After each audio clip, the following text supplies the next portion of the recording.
YouTube, what's going on? Crystal Channels, Comics and Pop Culture.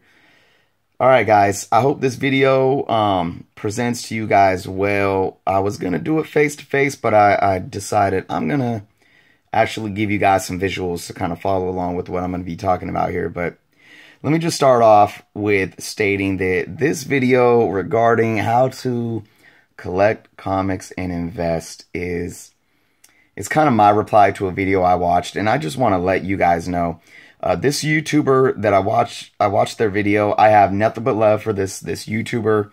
This YouTuber actually said some things that I definitely relate to, and in no way is this an attack, but I thought, because they did a video similar to this, and I thought there was just some misconceptions in there. And just due to that, I wanted to respectfully kind of do my own video to allow you guys, viewers, and people in this community to kind of get a different perspective. Now, again, this really is, in a sense, my opinion, but when speaking on things like this, that opinion is heavily based upon factual data to support my claims.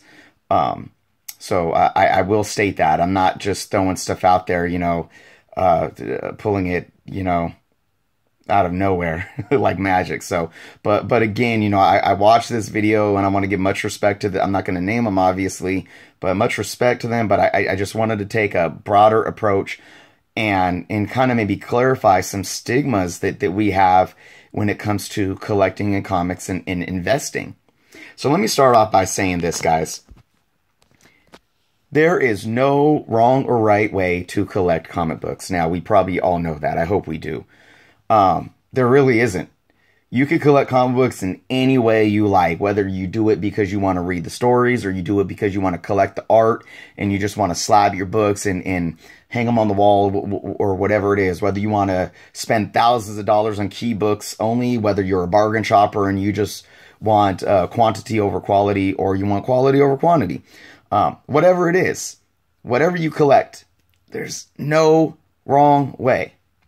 But when we add in the perspective of investing, that's where it can get a little tricky and where some rules might begin to apply. Now, let me just state with this, the one thing that I felt was a misconception that this one YouTuber said, and I say this humbly and respectfully, their approach was only collect, or if you're looking to invest, only collect golden and silver age comic books.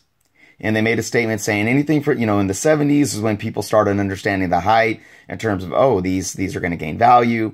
And that's when people started actually collecting to invest. And he said, just stay away from anything from 70s and up into modern books. And first off, I thought that was an extreme generalization.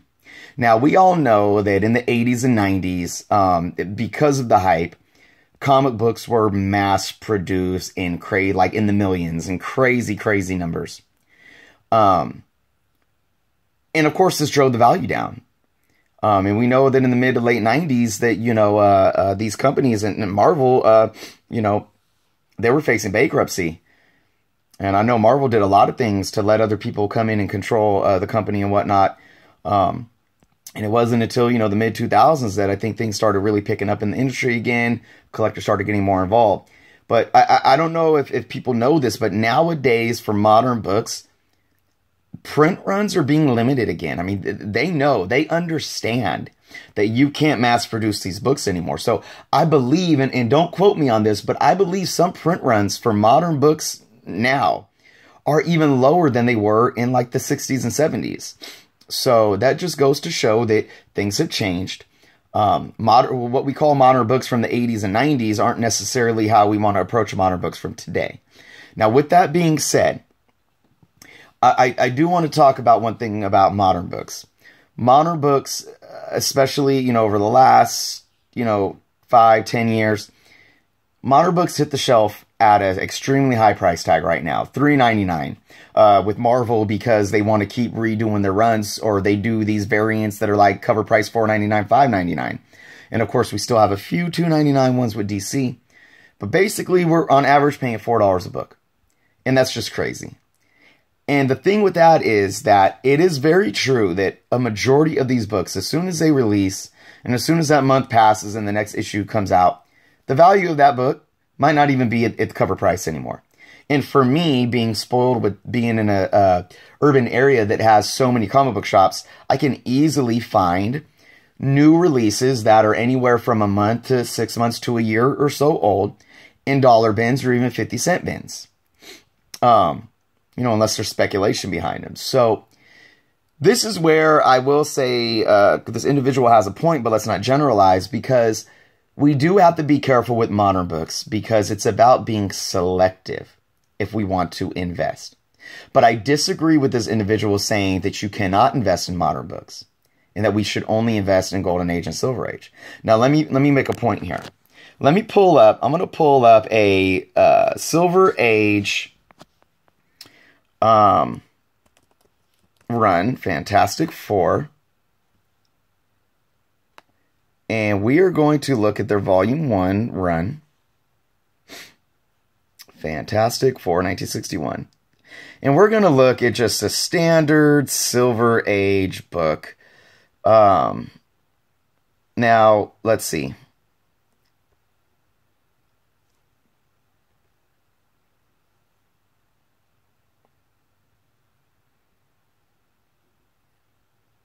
Okay, we're getting a little bit into Bronze Age here.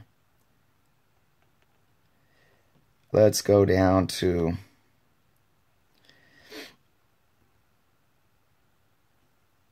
Now, these might even be a little high, because I know for a fact, you know, you got a book here that at a 9 point, in a near mint, 9.4 is $90. But if we look at,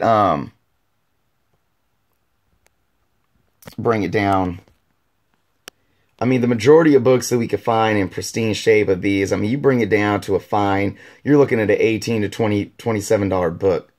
Now, this is just one random book that I pulled. And I know I could go to any comic book store and I could find a Silver Age book that isn't a key, that's in, you know, fine minus condition, a decent condition, for under $10. I can go into any comic book store and find a common Thor, Fantastic Four, or, you know, for Tales of Suspense, that's in, you know, a nice mid-grade condition for $10 and under. You know, of course, if they're really in really good shape for being that old, they're going to drive a higher price. But the bottom line of what I'm trying to say is, investing in Silver Age books is a generalization, because you can't base every Silver Age book as a Amazing Fantasy 15. Or as a Fantastic Four #1. Or even as a Fantastic Four 55, right? First appearance of Black Panther, or 49. Am I getting them confused? No, that's Galactus. Yeah. So, you know, you can, which is driving, shoot, I've been seeing first appearance of Black Panther go from anywhere from $500 to $1,000 lately. So what I'm trying to say is, Silver Age books are not all key books. Now, then he says, don't invest in anything from the 70s or on. Well, let me explain something about what's been happening. Now, you got to take this into consideration. The market is always evolving, okay, guys, especially with comic books. Over the last 10, 15 years, with the cinematic universes, especially with what Marvel's done, it's really driven the market differently, and it's brought in a whole new fan base. The fan base is always evolving as well. So that has brought more speculation and more drive into modern books as well. Now, what that does is it changes the market from, say, 20 years ago when, yeah, I don't know if there was any one modern book that you can, that you'd want to invest more than $50 in. So, let's go into, let me try to find this here.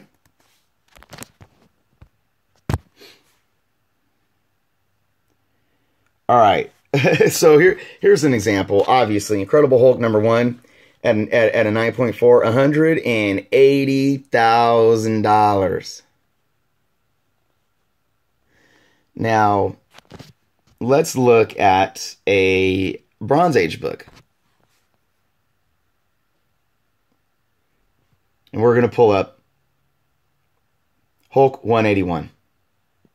Current value at a 9.4 is $3,400, if you guys can see that. Now, look at the value of this book. Look at what the market has done. Okay? Over the last 4.5 years, this book has doubled in value. Doubled. Over the last 10 years, it's gone up $2,000 in value. This is not a Silver or Golden Age book. This is a Bronze Age book. We can also look at New Mutants, 98, which at a 9.4 right now is going for about $400. We can look at the New Mutants 87, which at a 9.4 is probably going for about $200 market value right now. With the Cable coming out in the new Deadpool movie, I think both of those books are going to keep going up. We can look at Amazing Spider-Man 300. And these are modern books. These aren't even Bronze Age books. These are modern books. Amazing Spider-Man 300 in near mint 9.4 right now. Well, let's look. Let's look. I mean, I've seen it on eBay. This book is going for $500 to $700 unslabbed. So let's look at what they have here. So 300. So at a 9.4, they have $400. So like I said, I've been seeing it going for a little bit more than this unslabbed on eBay right now. So I think this is one book that is still continually growing. And I mean, look at this. Look at this, guys. May 15, 2015. 3 years ago, not even 3 years ago, $160, $400 it's sitting right now. That's more than doubled in value in just 3 years for a modern book. So when I hear you can't don't invest in modern books, I mean, that's baloney. But here's the thing that you have to understand. Two things that I want to point out. One, no book that's a modern book, or even probably a Bronze Age, and no book that's ever going to come out for the rest of eternity is ever going to drive the prices or bring in the values in the demand of your first issues and your first appearance books from the Golden and Silver Age that were the first entry of these iconic characters, of this iconic universe of superheroes. No book is ever going to be Action Comics #1, the first ever superhero, ever again. No book is going to be the first Marvel superheroes like Amazing Fantasy 15 and Hulk #1 and Fantastic Four #1. No book is ever going to bring these iconic characters back for the first time. So you can't expect any book after that to do the same. But what you can expect Bronze Age and modern books to do is be valuable. But they're gonna drive their own value. So you just got to understand what the market is and what the market does, and that Amazing Spider-Man, although it may get up to maybe the $1,000 or a couple $1,000 range, it's never going to be a $500,000 book like Amazing Fantasy 15. And you also got, in #2 here, you got to understand that it's not every book. It is not every book. It is particular books. And that's what makes the collecting fun and maybe, grueling at times, because you have to speculate. You have to probably, you have to be a reader. You have to be hip on what's coming out, new characters and storylines and all that stuff. And we see that with Thanos 13 and what that's doing right now, and that's going on. I've seen that on eBay going for over $50. We understand that with the Red Goblin and the recent Amazing Spider-Man books that are going on eBay right now for $20 and $30. And once again, $20, $30 ain't thousands of dollars, but it's an investment, guys. It really is. And then when you bring in the idea of CGC and slab books now, it's catering to a new brand of consumers and collectors, as well as variant covers. one argument that this individual had too is, well, variant covers, I mean, they're costing 40, 50 plus dollars in the first place. You're right. They're never going to go for cover price. But when you go to Unknown Comics or KRS Comics or even Midtown and you get these exclusives, you get the J. Scott Campbell exclusives or the Greg Horn exclusives or, whatever they are, and you pay $40, $50 for them, and they're such a limited print, you got a time, you got 9 a.m. on May 1st is the release date, and you're sitting on you setting your alarm for 8:50, and you're sitting there right at 9 o'clock, you put your sale in. At the end of that day, they're sold out. Guess what? The next day, they're on eBay for twice as much. They're on eBay for $100. So there is a market. There is always going to be a market for books of any era, as long as the market demands it. And the market will always demand it, depending on what that book is. I mean, look at X-Men, Giant Size X-Men #1. I don't think you could get that book in a fine condition for under $2,000 right now. So, you gotta play your cards, you gotta understand, but there is a market. And like I said, I just want to repeat one more time. Just because it's a Silver Age book doesn't mean it has much value. I go to A1 Comics patio sales where they have boxes on boxes of 50-cent books. And I find 12-cent, 15-cent books for 50 cents. And of course, they're probably in like a 2.5, 3.0, good condition. But still, you got to understand the market. And as long as there is a demand, there will be value. And I will say, I'm not disillusioned here, because say for this book right here, if for some reason people just decided to stop wanting to buy this book, I'm good, you know what?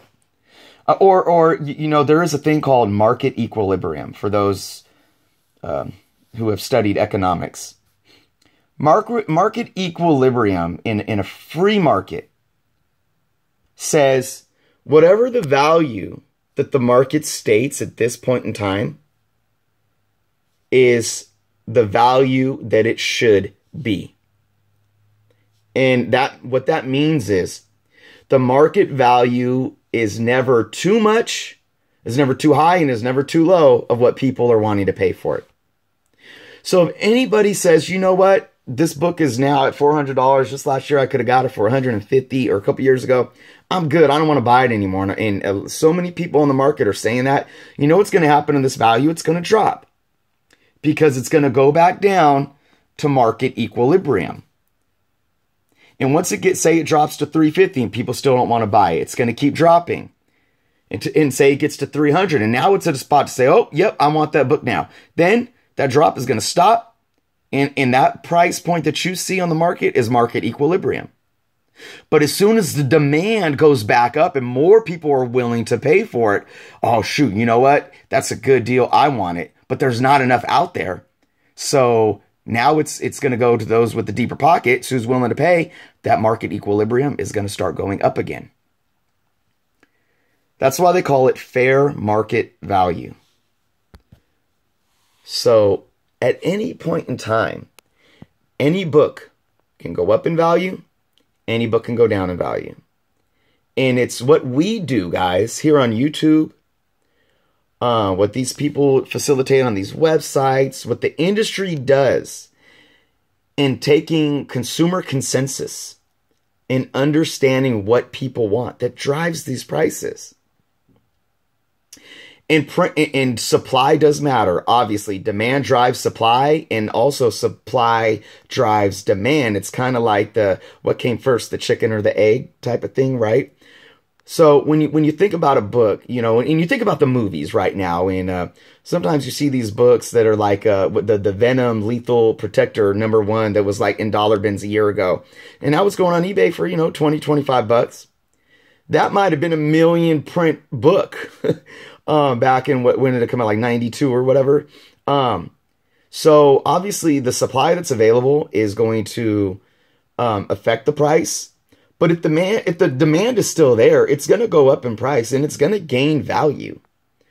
Obviously, the less that are available on the market, the higher that price is going to climb. But so, guys, I mean, again, understand the market and understand supply and demand from a macro and a micro level, from a broad perspective and from specific points of views or specific, specific markets that pertain to maybe one book or one character. But there is a large macro point of view here in terms of what this industry is in for the fact that there is always going to be value in certain books, no matter if they are Golden Age, Silver Age, Bronze Age, Copper Age, or modern. And it's up to us to be hip to the game. It's up to us to know what we're looking for if we're wanting to invest, if you're trying to flip books, or if you just want to invest to maybe say that this book is going to gain value in 5 to 10, 20 years, and I will say before I wrap this up, collecting anything as an investment is just like playing the stock market. But to say that modern books don't gain value it's similar to this, okay? This is what it's similar to. Let's look at, we could say Apple stock is like your Silver Age, Amazing Fantasy 15 or Amazing Spider-Man #1 or Hulk #1 and all this stuff. Avengers #1. Okay. Apple, that's Apple stock. And what I mean by that is right now, those key Silver Age books are at crazy high prices. Well, Apple stock is at crazy high prices, right? If you would have bought those Silver Age books 30, 40 years ago, you wouldn't have made a big dent on your pocketbook, right? If you would have bought Apple stock 20 or 30 years ago, you would have made no dent on your pocketbook.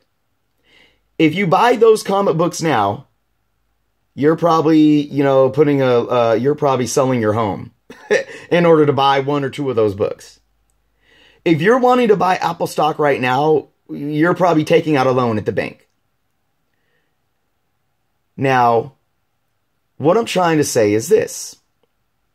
Companies like Facebook and Amazon, okay? Those are modern books. Those are your New Mutants 98 or your ASM 300. Or even your Thanos 13, or your what is it? The NYC first appearance of X-23 book. That's what those stocks are, okay? To say that new stocks don't invest in new stocks because they don't have value. It's very asinine and incorrect to state that.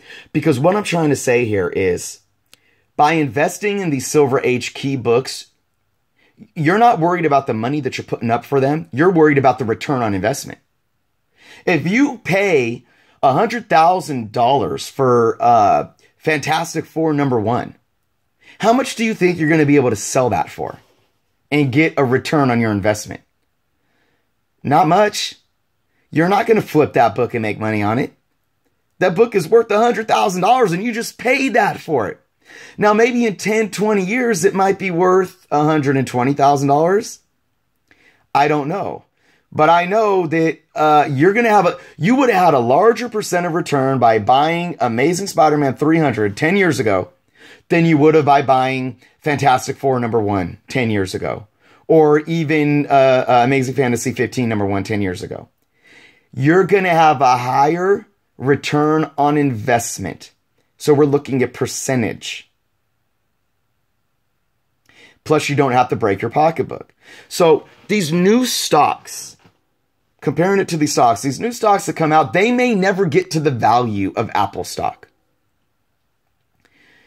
They may never get to the value of gasoline stock.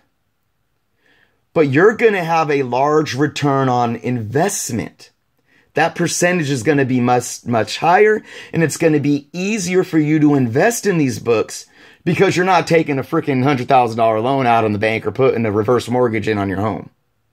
Okay? So I hope that analogy was clear, and I hope you guys were able to understand it. So guys, I'm going to leave it like this. This video's gone on long enough. I hope this was informative for you guys. I know it was kind of long, but again, you know, just invest or collect what you like OMG Chris says, who I love in this community. You know, collect what you're passionate about. And if what you're passionate about is all about investing, then do it. But be smart, be educated, but have an open mind, and really understand what you're doing. Okay? And knowledge is eternal. So, and the market's always evolving. So each day we learn something new. All right, guys. Thank you so much for tuning in. If you have any questions or feedback, please leave it in the comments. This is definitely a topic that I really love discussing. If you have not subscribed yet, please do so. Until next time.